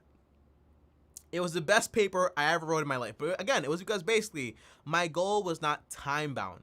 I didn't have a deadline. So all your goals need to have, for example, a deadline attached to it. All right, so more questions here. Opinion on annuities for retirements. I'm in my 50s, have invested in annuities to cash out in 10 years, 5K a year. Now need to do the 4% rule for more passive income. 5K a year. You said M1 Finance moderates 80%, 20%. Okay, great. So, Porsche, I think I spoke to you before. Here's the idea. Annuities versus, for example, just the 4% rule, right? The idea is what you want to have. I think, there's this annuity that we all have that we got to pay into, whether we like it or not, and that's called Social Security. You got to pay into it, and then at the end, you're going to get some money. I don't like that idea, okay? Not the Social Security idea, but I don't like the idea of like this whole annuity thing. So what I personally do is, you're right, I invest into my portfolio in M1 Finance. It is 80% stock ETFs and then 20% into bond ETFs. The reason it's set up this way, by the way, is because basically I am paranoid all the time. It's just the way I am, okay? I like to be able to sleep at night. That's why I have bonds in that portfolio. But at my age, or at the age of 60 or 50, it is 100% okay just to have, for example, a full portfolio of just 100% stock ETFs, okay? It's fine, honestly, because you're already so diversified, it really doesn't matter. But I just have the bonds because basically I know myself, and I know for a fact it just gives me peace of mind. But overall, to do the 4% rule, I'll teach you guys a lesson right now. What you want to do is very simple. Go on your phone right now. Everyone that's on the chat, go on your phone right now. All of you, go on your phone right now. If you're on your phone right now, I don't know how you're going to do it, but go on your phone, grab a book, whatever. Write down exactly how much money you need in total to actually retire in passive income every year. So let's say I need $40,000 in passive income every single year, right? That's how much I personally need. Multiply that number by 25. That means you're going to need a portfolio of $1 million in order to use the 4% rule and get back every single year that same $40,000. Now, the truth is that this math is simple, but getting $1 million is crazy. It's absolutely insane. The average person makes $1 million in a lifetime. This is a lot of money, guys. It's no joke. I know, like, we have, for example, like YouTube and TV, all this stuff. Everything looks like very simple, but the answer is $1 million is still $1 million. It's very expensive. Let's be honest, okay? Let's not make a joke out of this stuff. $1 million is a lot of money. A lot of money. So, the best way to build wealth, right? To make sure that when you retire, you just don't need that much money is like this. First, you pay off your debts. Why? Because this frees up a lot of your income. Because when you get paid now, your money is just yours. It's not going towards your lender, or none of that stuff. You're not paying anybody interest. It's just your money. Second step is you save for emergencies, 3 to 6 months worth of emergencies. This way, when things go wrong, notice I said when things go wrong, because guess what? Things tend to go wrong in this world, and it's just the way things are. Nothing is going to be perfect forever. So you have that money there on the side, put it in a separate account. Don't touch it, don't use it. Then you start investing that 10, 20% into retirement accounts, right? To build up to that 4% rule. That's the key. But then the next step is you use the 33% rule on a 15-year mortgage to buy a property. And you pay that property off as fast as possible with all your extra income while you're also investing that 10, 20%. Now what happens is basically usually you'll be done with the property in around 10 years. You've also been investing for around 10 years. So if you're 50, let's say now you're 60 or you're 65, 15 years of investing. Now investing 20% usually with the average income, you'll have between $100,000 to $200,000 actually invested. But you also have, for example, a fully paid off home. So the reason, for example, you need $1 million is because you need to pay your mortgage or your rent. But when you no longer have this, it means, hey, I no longer need $40,000 because guess what? I have a paid off home. So what do I need basically? I need money for insurance and my maintenance on the property. Let's say you need $500 for the property, right? Just that. I need utilities, $300. I need food, let's say $300 because you want to be a little fancy. I need, for example, my car. Your car is paid off, so just insurance and maintenance. Let's say, for example, $300, $200 per month. So how much do you need? You actually need $1,300 a month, right? Your bare necessities. And let's just say just for miscellaneous stuff, let's add, for example, another $500. Meaning every single month, all you need once you're retired, and you did this math correctly, is just $1,800, right? So multiply by 12, that's only around $21,000. Multiply this number by 25, 4% rule, guys, remember, that's around $500,000. Meaning, for example, we went from needing $1 million to only $500,000, which is very possible when you're basically investing that 20% of your income or 10% of your income. That's the core idea. Now, don't forget this, okay? The goal is, if you have a job you enjoy and you love, you keep working that job. You keep investing, but now you have a bunch of extra income and a paid off home, an emergency fund, to do whatever you actually want. That's the core idea. I just saw a video today about this lady living in Mexico next to the beach, a minute away, literally a minute away, paying $420 a month on rent. America's expensive, guys. So also consider, where am I living? Do I want to live here forever? Where's my math coming from? Do I want to move somewhere else? Do the math. Make sure it makes sense, you know. The New York math that I ran, it would have took me, for example, years to retire. Years. In Puerto Rico, I can literally be retired in the next 2 years. No, probably like in the next year. That's how crazy it is, right? Is that amazing? So consider where you're going to live. Very important. And consider paying off your house early. It's going to help you out a ton. That's the idea. I found out making a schedule the night before and setting alarms on your phone to let you know the time to start next task makes you a very productive day. They're just saying, if you in the NFL, which is a sport by the way here in America, I think it's around the world, honestly. But they're just saying, right? If you don't write it down, you're just messing around, right? If you don't write it down, you're just messing around. So every day when you wake up, the goal is to write down your important tasks and set deadlines for them and get it done. That's very important when it comes to setting goals. I fully agree on that.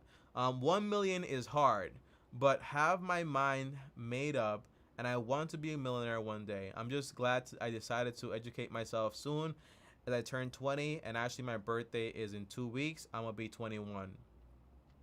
The truth is, let me be honest here, right? You don't need to be a millionaire. I'm sorry to tell you this, but it's true. You don't need to be a millionaire to live a very rich life. It's just the truth. This whole number, right? It's just a trash number, right? It's just $1 million. You're thinking like, I need $1 million. You don't need that. What you need is, for example, debt-free, security, your emergency fund. You're investing your money, and you also have a paid-for home. At that point, when you have, again, right, guys, don't forget about this, right? If you have invested $400,000, let's just say, for example, if you invested $300,000, right, over, for example, 20 years or 15 years, right, multiply by 4%, this pays you around $12,000 every single year. So divided by 12, obviously that's $1,000 a month, right? If you make $1,000 per month, but you have no mortgage and you have a job you love, the answer is, as long as you keep investing, you don't need more money, because your main job, you're able to use almost half of that money to do whatever you actually want with it.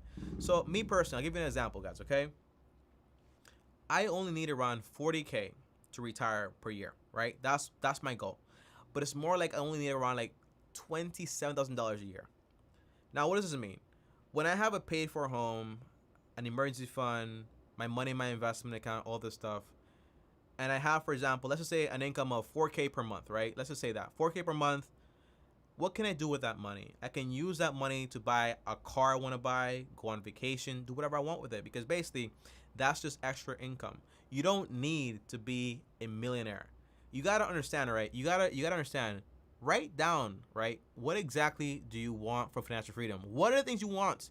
And then write down also, how much are they going to cost? So for me, I want the freedom to work whenever I want to work or whatever, right? Okay, I can have that. I want to travel. How much would that cost? So maybe like $2,000 per year or whatever. Okay, I can have that, right? So write down what you want from your rich life and how much will it cost. It's the only way to figure things out. Now, here's another question. As long as I'm safe when I'm out of college, I'm happy. Okay, that's not a question.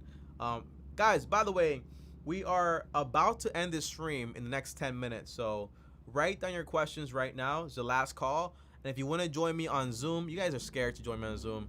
Don't be shy, guys. You guys are like family to me, so don't worry about that.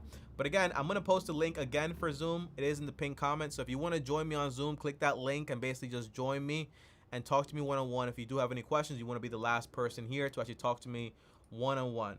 Okay?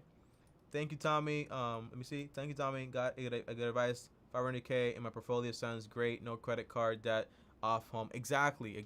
Okay, so I got somebody here. I got Corey in the Zoom. Let me go ahead. Can you hear me? Hello? I can't hear you. You gotta. I can see the video, but I can't hear you. You gotta enable your. Hey, you gotta enable your audio. Okay, ask to unmute.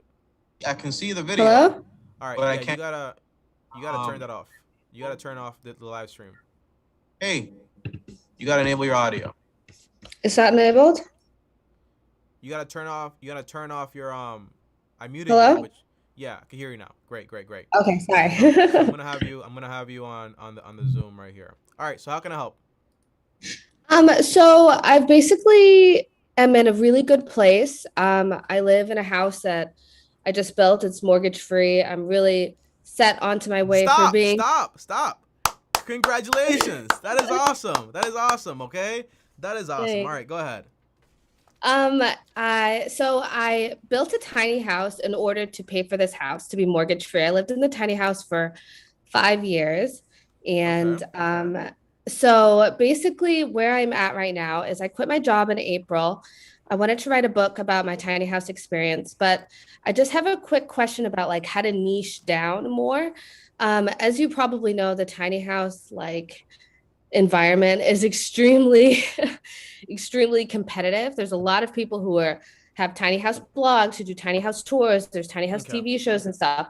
So I don't think that that's specific enough for me to be able to compete. I'm coming out with my ebook soon, and I'm just really worried that it won't take off and I won't be able to make any money off that. So my next idea is to stop there. Let me answer that question first. Yeah. The first thing is, right, you have an idea for a business. You don't know if it's going to work. That's what you're asking me. So how do you basically have a benchmark for this business to verify if there is interest in it? There's this guy, his name is Peter Flynn. He's a genius on this stuff. He has a book, it's called Will It Fly? And he talks about basically how to test drive a business to find out if it's going to be profitable. Now, just from my personal experience, right?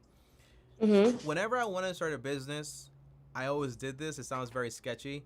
But when I wanted to do YouTube and I wanted to do the niche of on finance, I wrote down literally the top 10 people in my industry. So that involved Graham, me, Kevin, all these guys, the top 10. And then I found out exactly what do they do that I can do better? What videos have they made that have a lot of questions that I can basically answer? And I basically remember, right? It's not about the industry, Corey. It's about you, right? You can have 20 people out there talking about tiny houses, but there's only one Corey with your story that's going to make that happen. That's the make. People are not gonna buy. People know what tiny houses are. They're gonna buy into you and learning about you. One thing is, if you're trying to sell this ebook with no traction whatsoever, it's going to be more like peer-to-peer sales, where it's kind of like person to person, door to door, because no one knows about you. But if you have, for example, traction where you've been making videos and giving value to your I have. whatever, I've got like 800 subscribers on my YouTube that's channel, awesome. and I've been making videos for the past year and a half, but it's Okay. just not How quite many videos there do you have, yet. do you have uploaded? I've got over 100. Okay. Now, are your videos good or are they bad? You should know. In the beginning, they were bad, Okay. mostly because I'm the director, because my husband can't hold a camera to save his life. So Yeah. it's mostly him talking. And I think our viewership is like 80% male. And I think that's also one of the downsides. So do I need to start a whole nother channel? Do I need to No, start getting behind the camera? So first of all, right? The niche is tiny houses. So whether it's you or your husband, doesn't matter, right? Yeah. If the audience is male, males have wallets just like females have wallets. Doesn't matter. It just happens, for example, that females tend to buy things more often than males do. Second thing is this, right? 800 subscribers is not a lot with your context. Yeah. Your context is, I'm not monetized. I can't make money from this. What the heck is going on? I can't sell anything. I can't make money. 100 videos is all wasted. That's your context. Because you're waiting on YouTube to pay you. That's the wrong way to go about it. Because let me ask you a question. What's 800 multiplied by 1,000? Oh, that's but I can't charge my viewers $1,000. I'm just asking you a question. Let's multiply. What is it? Yeah, it's $800,000. Yeah. Right? So what's 800 multiplied by $20? 16,000. Right? My point is, you won't get 100% engagement, obviously. So what you want to work on is on building super fans. Remember, right? I said this earlier. Somebody came on here talking to me about affiliate marketing, making the most money. Forget about the money. The money's important. You'll make money. But remember, you're talking to people, right? These are people that have the same fears as you probably did. I hate tiny houses, by the way. It's not my thing at all. I don't want to do it. But if you like that stuff, it's ill good for you. But the idea is, these are people, for example, hey, how do I get into it? What's the best way to do it? What are my costs going to be? You got to answer the questions that they're actually asking, what they're interested in. You got to be there for them. And then you got to have a product to go ahead and solve that problem. So again, there's a book by Pat Flynn also. This guy's a beast. It's called The 1,000 Superfans, right? And he talks about basically, if you just have 1,000 people that really follow you and believe in you and buy everything that you sell, and they just spend, for example, $100 a year on you, that's $100K, 6 figures right away. That's the idea. And people spend $100 on whatever, a concert, Netflix movie, whatever it is, right? So they can spend it on you if they actually care about you. So shift your mindset from this profit mindset to a people mindset. Focus on these 800 people on making their lives better. On top of that, right, when you're doing YouTube, fully understand it, right? It's very interesting. You say, I've been doing it for a year, Tommy. I did YouTube since I was 11 years old. I had over 10 channels, and I've made it well over 2,000-3,000 videos, right? It's the truth. And then only 2-3 years ago, YouTube actually clicked for me and made me, I think, over $500,000 now. Okay. But the way it happened was because it doesn't matter how many times you try to open the door with the wrong key. If it's the wrong key, it's just never going to open. It's that simple. The right key is going to open it right away, right? So that means when it comes to YouTube, you got to fully comprehend how YouTube works. You have the thumbnails have to be very important. The SEO optimization has to be very important. Using a tool like TubeBuddy. You know what TubeBuddy is? Yeah, I have it. Yeah.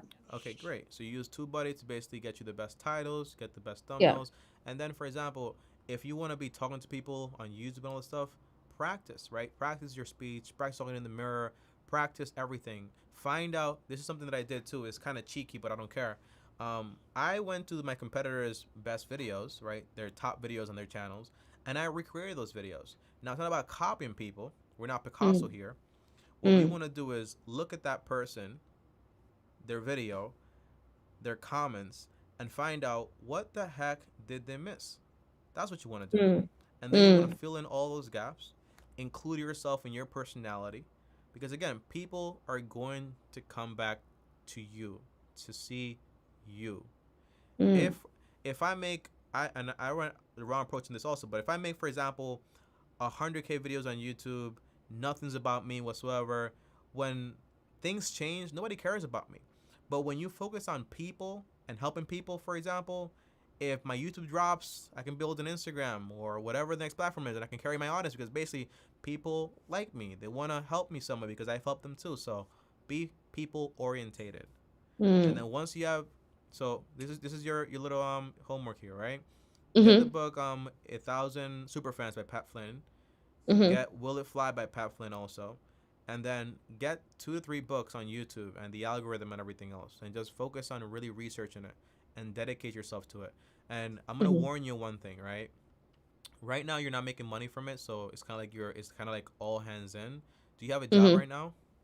No, I manage my husband's business too, so I'm all over the place. And I have my tiny house is on Airbnb, so I'm doing a few things. What's your income per month? I don't make any income at the moment. It's basically the tiny house just goes into a savings account straight. So I get $100 a week for my husband's business. That's what I give myself. It's a new business, so we're just getting off But the what's your ground. income as a family?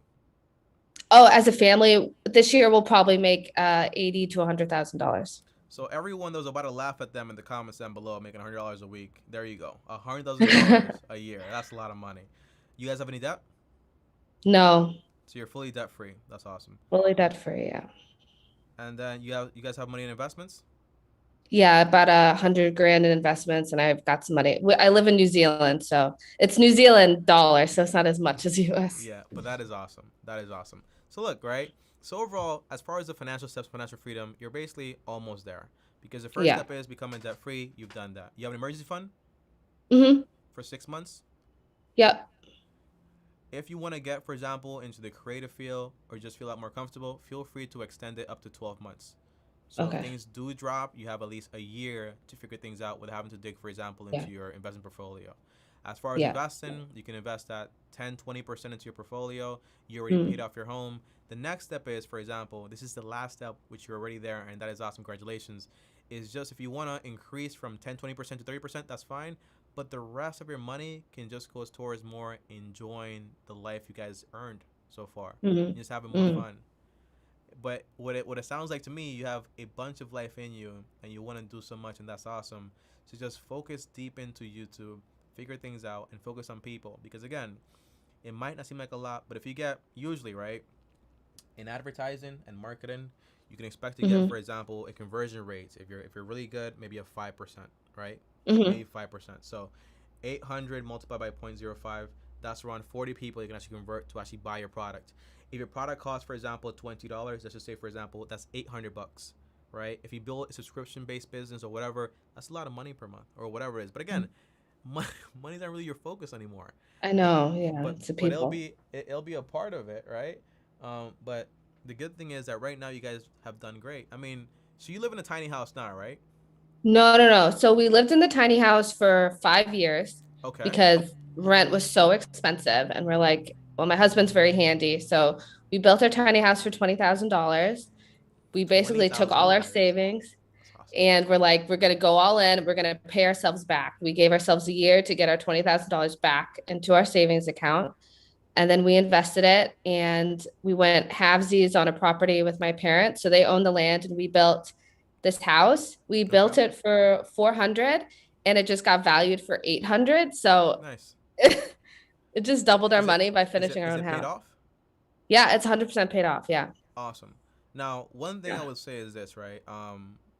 The thing with your parents and them owning the land, make sure Yeah. you have that on paper. I mean, it's like Yeah. a big land where they plan to basically build there also eventually.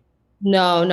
They have Is it their just- own property. Yeah. So talk to It's me like a about that. gift. Yeah. Just make sure Yeah. that Yeah. everything's on par because for you Yeah. have Oh, siblings? definitely. Yeah. I have a younger sister. Yeah. Yeah, so just verify that. Make sure everything's in the will, or just make sure you guys can just transfer things over or pay them money. Just make sure Yeah. everything is in accordance. So when you guys, do you have kids yourself? No, we're thinking about it, but I Yeah. don't know. So when you do decide to start a family, if you do, for example, you don't have to. You can just be like, okay, 100, everything is taken care of because I don't want to have a problem where something happens to me or my parents, but the property's not in my name. What happens there? So, but you've done it, man. That is amazing. That is awesome. Don't be impatient. You already made it there. Give yourself a tap on the back, and it's time to kind of like one big problem a lot of people have is that, remember, right? You don't go from being very frugal to you win the game and automatically you're just like spending money. Usually like you're Yeah. just the same exact person. So you Yeah. gotta slowly but surely let go of the leash, Yeah. have some more fun, go on those vacations while you're still investing that 20-30% because you already done it. You're on track, you have an emergency fund, you're good to go. You're able to just enjoy life a lot more. Does that make sense? Mm. Yeah. Thank you But I'm so proud of much you for guys, man. your Thank you advice. so much. Thank you. Yeah. Thank you. All right. See you later. Okay, bye-bye. Bye-bye. Wow. Guys, look at me, man. I'm smiling, right, from like end to end. That's awesome. That's awesome. Yeah. So congratulations, guys. That is the end of the chat. I'm seeing people saying here, Tommy, is it on Audible? Everything's on Audible, man. Everything's on Audible. Go get it on Audible. You scared me. I thought you said the video was on Audible. I'm over here in California. Everything is everything is hella expensive here. You breathe in there. What are you charging you? $5. Oh my gosh. Listen to me. Oh, by the way, guys, the channel for if you guys are interested, her channel is Pat and Coral South Island just commented tiny house. Click that link, subscribe to their channel. I'm definitely gonna check it out also. That is awesome. That is amazing. I think I have the whole streaming correctly here. So let me go back and shift here. But yeah, man, that is awesome, man. Congratulations. Yeah, this is what I'm telling people, man. Yo, people think that America is like the best thing ever. It's great. Don't get me wrong. It's awesome. But there are so many other places and so many other ways where you basically just get financial freedom so much sooner. Imagine that, guys. And by the way, Corey is super young, super full of life, and they're done. Like, they're literally legit done. To me, that is awesome. If you're just joining the stream, go ahead and smash the like button. Engagement is very important to us, so smash the like button. That's why we keep the show alive, so I keep doing it. Sometimes you can find audiobooks for free in YouTube too. Yeah, that's basically stealing. But if you can't like get the audiobook for free, I mean, you can't pay for it. It's okay to just like get it on YouTube because most likely the author knows about it's there. They're not taking it down, so it should be fine. But yeah, I used to steal audiobooks. I'm not gonna lie to you guys when I wasn't really having that much money. But now I just support, buy everything I possibly can, and just get information. Don't be afraid to invest in yourself. It's like $10, $15. That's better than spending $15, for example, on anything else. Thank you guys so much. This has been, for example, our second stream over an hour. It is about to be 6 o'clock. I want to say thank you guys again. Welcome to the long-term team for all the new viewers. Appreciate you guys a ton. And as always, guys, okay, you get to talk to me here live. You get to join me on the Zoom, talk to me one-on-one. I appreciate you guys a ton. Thank you for all the support. I love you guys as always. Long-term team for the win. See you guys tomorrow. Like this video. If you're new, just found this channel, subscribe to the channel. If you want more content, check the channel out. There's content everywhere. Good stream. Thank you so much. Peace out, guys. As always, love you guys.